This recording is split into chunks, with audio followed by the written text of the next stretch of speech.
Hi there, future scientists and math wizards. Welcome to Smile Road. I'm Sir M, and I created this channel just for you, senior high school students looking to make science and math easier, clearer, and yes, even more fun. On Smile Road, we explore exciting lessons in general science, solve real life problems in general mathematics, and learn how these subjects connect to the world around us, from floating boats to your monthly budget. Each meeting, I'll guide you through lessons using simple explanations, real life examples, and even a few challenges to keep your brain sharp. Whether you're reviewing for exams, catching up on class topics, or just curious about how the world works, you're in the right place. Don't forget to hit that like, subscribe, and notification bell so you won't miss any of our learning adventures here on Smile Road. So, are you ready to start this journey with me? Let's walk the road of knowledge with a smile. Our lesson number 42, Understanding Barber Chair. Barber chair as a hydraulic system. A barber chair is a great life example of how hydraulic systems work using basic principles like Pascal's principle. What is a barber chair? A barber chair is the chair you sit in when getting a haircut. You might notice that it can go up and down smoothly. This is possible because of hydraulics, and that's the illustration of a barber chair. How does it work? Okay, number one, hydraulic mechanism. The chair has a hydraulic cylinder filled with fluid, usually oil. Number two, Pascal's principle. When the barber presses the foot pedal, it applies force on a small piston. The pressure is transferred through the incompressible fluid. Force multiplication. This pressure moves a larger piston connected to the chair seat, lifting the person sitting on it. Uh, Physics principles involved Pascal's triangle. Pressure applied to a confined fluid is transmitted equally in all directions. Pressure formula P is equals to F over A.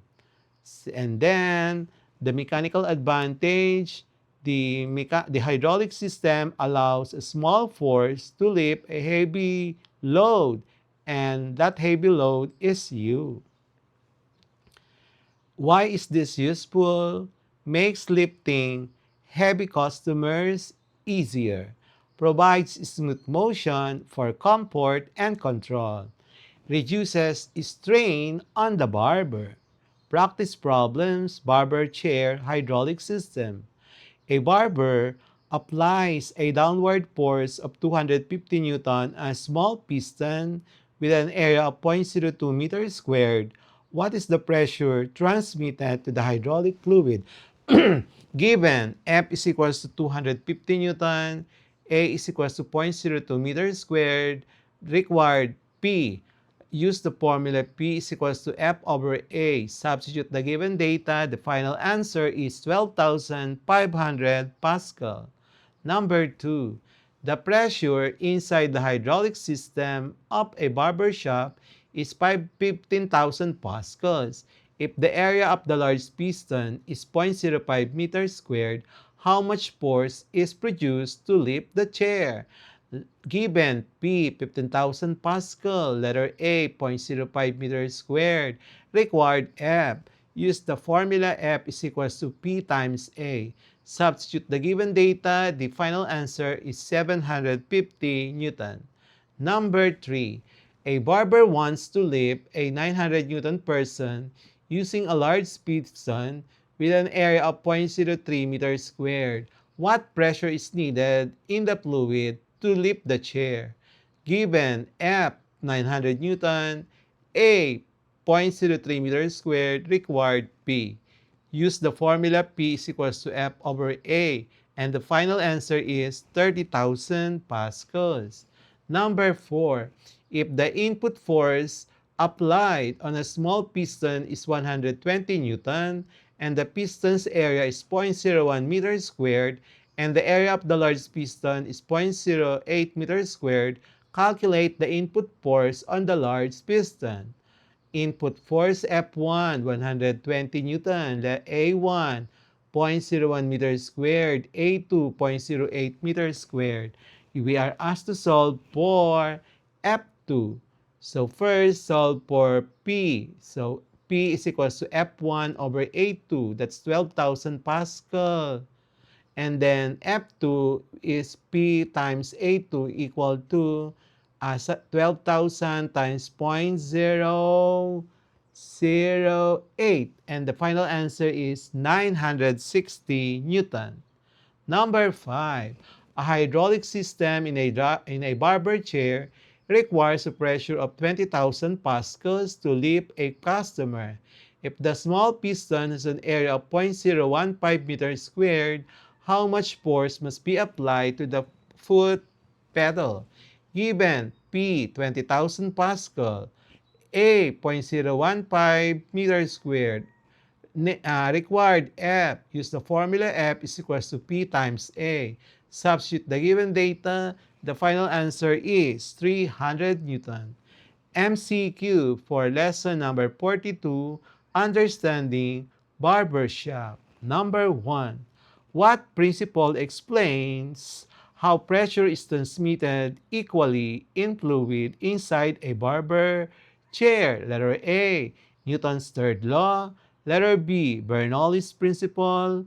Letter C, Pascal's principle. Letter D, Archimedes' principle. Next, number 2. Which part of the barber chair applies pressure to the hydraulic fluid? Letter A, the chair backrest. Letter B, the foot pump. Letter C, the headrest. Letter D, the mirror. Number 3. What happens when a barber pushes down on the small piston of the hydraulic system? Letter A, the chair cools down. Letter B, the chair lights up. Letter C, the chair lowers automatically. Letter D, the pressure lifts the chair upward. Number 4. If the barber applies more force on the foot pedal, what is the expected result? Letter A, the chair won't move. Letter B, the chair goes down. Letter C, the chair goes up faster. Letter D, the pressure drops. Number 5. What is the formula used to calculate pressure in hydraulic system? Letter A, P is equals to M times G. Letter B, P is equals to F over A. Letter C, P is equals to B times I. Letter D, P is equals to D over T. Number 6. A barber chair uses which type of fluid in its hydraulic system? Letter A, compressed gas. Letter B, water vapor. C, incompressible liquid. Letter D, boiling water. Number 7. Why is a hydraulic system useful in lifting a barber chair? Letter A, it makes noise when moving. Letter B, it reduces the need for electricity. Letter C, it increases temperature. Letter D, it multiplies force efficiently. Number 8. Which of the following variables affect the output force of a hydraulic system? Letter A, volume and pressure. Letter B, pressure and area. Letter C, temperature and mass. Letter D, time and velocity. Number 8. What happens to the pressure when the same force is applied to a smaller piston area? Letter A, pressure increases. Letter B, pressure decreases. Letter C, pressure disappears. Letter D, pressure turns to heat. Number 10. What unit is commonly used to measure pressure in a hydraulic system like a barber chair? Letter A, Newton. Letter B, watt. Letter C, Pascal. Letter D, meter per second. The answer key for today's lesson 52. Please proceed to lesson 43. The answer key for lesson 41, understanding hydraulic jack, is as follows. Number 1, letter C, 10,000 Pascal. Number 2, letter B, 12,000 Newton. Number 3, letter B, 100 Newton. Number 4, A, 0.02 meters squared. Number 5, B, 40,000 Pascal. Letter C, B, 3,000 Newton. Number 7, C, doubling area, doubles force at constant pressure. Number 8, C is equal C, 400 Newton. Number 9, C, 30,000 pascals. Number 10, C, 1,000 Newton. And that's it for today's lesson here on Smile Road. If you learned something new today, don't forget to hit that like button and share this video with your classmates. And make sure to subscribe and tap the notification bell so you'll be the first to know when a new lesson drops. This is Sir M, reminding you that learning doesn't stop after the bell rings. Keep asking, keep exploring, and always walk the road of knowledge with a smile. Smile Road, where curiosity meets discovery. Bye-bye. See you in our next lesson. Thank you, everyone.